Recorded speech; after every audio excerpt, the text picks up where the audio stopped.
बिस्मिल्लाहिर्रहमानिर्रहीम। अस्सलाम वालेकुम दोस्तों, उम्मीद है आप सब अल्लाह के फजल से खैर खैरियत से होंगे। दोस्तों, आज आपके लिए मैं इटली ब्रेटा का पिस्टल लेके हाज़िर हो रहा हूँ जी। और ये तो लिखते हैं इसके ऊपर फाउंडेड इन 1680।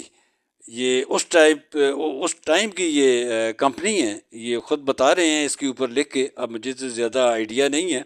ये सीरीज़ 70 सीरीज़ का पिस्टल है जी। और दोस्तों, ये पिस्टल 70 सीरीज़ वाला ये आपके सामने है। ये इसका मोनोग्राम बना हुआ है, डिब्बा है और पिस्टल है। ये इसके राउंड्स हैं और ये इसका कैटलॉग है और ये इसका कोई गारंटी सर्टिफिकेट है। ये अब गारंटी तो मेरे ख्याल में ख़त्म होगी इसलिए कि ये पिस्टल 72 में ख़रीदा गया था जी। और ये 1530 रुपये में ख़रीदा गया था 72 में। और कंडीशन इसकी आप मुलाजा कीजिए जी, बिल्कुल अनटच पिस्टल है। और अनटच मैं इसलिए कह रहा हूँ कि वाकई ही इसके ऊपर अभी तक एक फ़ायर नहीं हुआ। ये पिस्टल जब बनाया गया था, यकीनन ब्रेटा कंपनी ने इसके ऊपर फ़ायर किए होंगे। ये उन्होंने किए होंगे, लेकिन जिन साहब ने ख़रीदा था और आगे ये उनके बेटे के पास है और उन्होंने भी एक फ़ायर नहीं किया। और उनके जो बेटे हैं उन्होंने भी अभी तक इसके ऊपर फ़ायर नहीं किया। ये पिस्टल मेरे पास आया था जी। वो उन्होंने बोला कि जी आप थोड़ा पिस्टल को समझते हैं, आप सिर्फ ये देख लीजिए इसको सफाई की ज़रूरत है या नहीं है।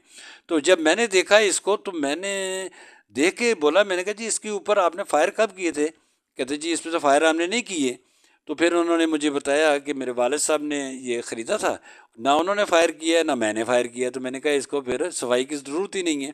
खैर, मैं आपको ये बता रहा था कि देखिए हमारे यहाँ ऐसे ऐसे भी साहब हैं, दोस्त हैं, जो इस तरीके से वेपन ख़रीदते हैं, रखते हैं और उसको अनटच ही रखते हैं, उस पर फ़ायर भी नहीं करते। खैर, ये देखिए इसके साथ इसकी 50 बुलेट है और ये बुलेट सुपर एक्स की है।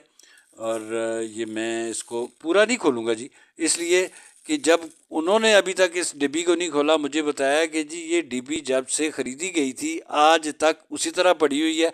तो मैं भी इसको नहीं खोलूँगा कि उन्होंने इसको हवा नहीं लगने दी, तो ज़ाहिर है मैं इसको और ज़्यादा लपेटूँगा कि इसको वाकई हवा ना लग जाए।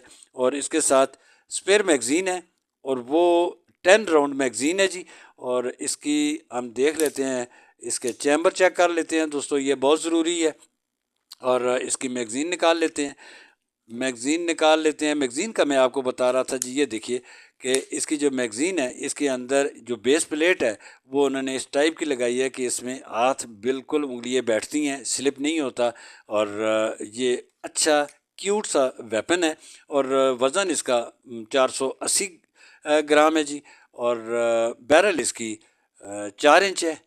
और इसके साथ स्पेयर बैरल भी आती है जी। ये 6 इंच की बैरल है। ये मैं आपको बताऊं जी कि ये टारगेट शूटिंग के लिए और लॉन्ग रेंज फायर के लिए ये इन्होंने 6 इंच की बैरल साथ लगाई है। दोस्तों, मैं हमेशा .22 का वेपन जो है वो उसकी वीडियो बनाने की कोशिश करता हूँ, ज़्यादा बनाते भी हूँ, आप लोग पसंद नहीं करते।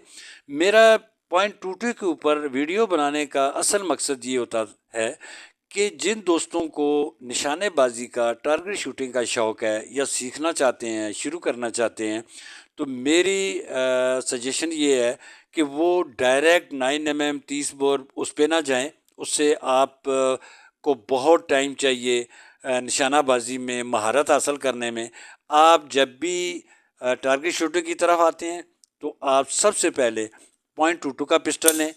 .22 के पिस्टल से शुरू करें क्योंकि इसके अंदर जर्क नहीं है, रिकॉइल नहीं है, झटका नहीं है। तो इस पे आप दिनों के अंदर आप मास्टर बन जाएंगे। फायर करने में आप पिन पॉइंट फायर करना शुरू हो जाएंगे। जब आपको फायर करना और निशानाबाजी में जब इसके ऊपर आपको मज़ा आएगा कि आपका सही निशाना लग रहा है, तो फिर देन आप अदर बोर के ऊपर 9mm के ऊपर जा सकते हैं। 30 बोर थोड़ा निशानेबाजी के लिए है नहीं। और कोशिश करें कि 30 बोर को आप निशानेबाजी में ना आप आजमाएं। उस पर आपका अच्छा रिज़ल्ट कभी भी नहीं आएगा क्योंकि उसकी जो बुलेट है उसका रिकॉइल बहुत ज़्यादा है, 9mm से भी ज़्यादा है इसलिए। तो ये तो एक बात थी जी नए दोस्तों के लिए। इसकी जो ग्रिप है वो प्लास्टिक की ग्रिप है आपके सामने। डिज़ाइन भी अच्छा डिज़ाइन है, यहाँ से अगर आप देखेंगे बड़ा क्यूट है। इसका ट्रिगर गार्ड भी बड़ा इन्होंने, ये पहले का जो डिज़ाइन है ये ब्रेटा का, तो उसके अंदर ये ट्रिगर गार्ड आता था। बाद में तो उनका चकोर आ गया यहाँ से कट लगा हुआ, तो वो ये मुझे तो बड़ा अच्छा लगता है। ये स्टील की इसकी स्लाइड है दोस्तों, इसका एक्सट्रैक्टर ये साइड पे, और महसूस भी नहीं होता कि एक्सट्रैक्टर इसमें लगा हुआ है। और इसकी जो आपकी साइड्स हैं, रियर साइड जो है ये एडजस्टेबल है, लेफ़्ट राइट हो जाती है। और जो फ्रंट टिप है, फ्रंट टिप इस के बिल्ट इन है बैरल के अंदर, ये बैरल के अंदर बिल्ट इन है। और ये इससे मेरे ख्याल में निशानाबाजी में या ज़ीरो करने में ये सिर्फ आपको रियर साइड को ही एडजस्ट करना होता है, और उस पर आप इजीली करके इसको पिन पॉइंट फायर कर सकते हैं। दोस्तों इसकी जो लंबाई है वो 6.5 इंच है, और इसको मैं ड्राई फायर नहीं करता। ये देखिए .22 का कोई भी रिवॉल्वर हो या पिस्टल हो, उसको कोशिश करें कि उसको ड्राई फायर ना करें। क्यों कि हर वेपन की, बाकी जितने वेपन हैं उनका वो सेंटर पॉइंट हिट करती है, बुलेट के सेंटर में हिट होती है, ये बिल्कुल कॉर्नर पे जाके हिट होती है। ये इसलिए कि ये जब भी आप इसको फायर करेंगे, ड्राई फायर करेंगे, इसकी जो फायर पिन है, फायर पिन आपके बैरल के इस किनारे पे आके लगेगी, जिससे ये भी डैमेज होता है, बैरल भी, इसका चैम्बर भी ख़राब होगा, प्लस आपकी फायर पिन टूट सकती है और ख़राब हो सकती है। इसलिए कोई भी दोस्त जिनके पास .22 का वेपन है उसको ड्राई फायर ना करें। और ये जिस तरह मैं बता रहा था जी, इसकी ये सेफ्टी है, सेफ्टी मैनुअल सेफ्टी, इससे आपका ये स्लाइड भी आपका यहाँ रुक जाएगी, ये भी पीछे नहीं जाएगी, क्योंकि ये सेफ्टी डबल काम कर रही है, स्लाइड को भी रोक रही है और ट्रिगर को भी आप ये फायर नहीं होगी, हैमर रिलीज़ नहीं होगा। तो इसको वापस नीचे कर लेते हैं।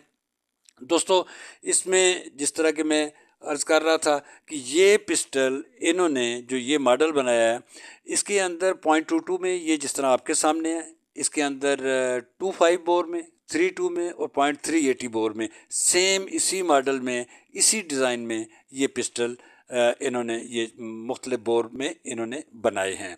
और इसको अगर आप खोलना चाहें तो इजी है, लेकिन मैं उन दोस्तों को पता ना चले कि मैंने उनके पिस्टल को खोला है, तो ये यहाँ से आपने इसको ये घुमा देना है और ये आगे कर लेना है, और ये आपने ये देखिए ये आपका पिस्टल ये खुल गया।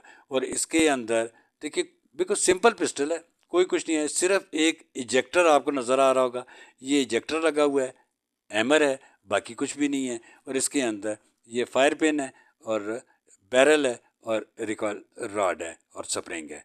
ये है जी टोटल सिंपल पिस्टल है, बहुत खूबसूरत, लाइट वेट।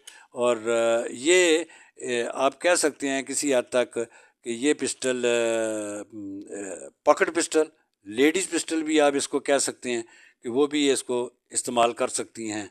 तो ये आपका पिस्टल यहाँ पे ये फिट हो गया, लेकिन इसको ड्राई फायर नहीं करना।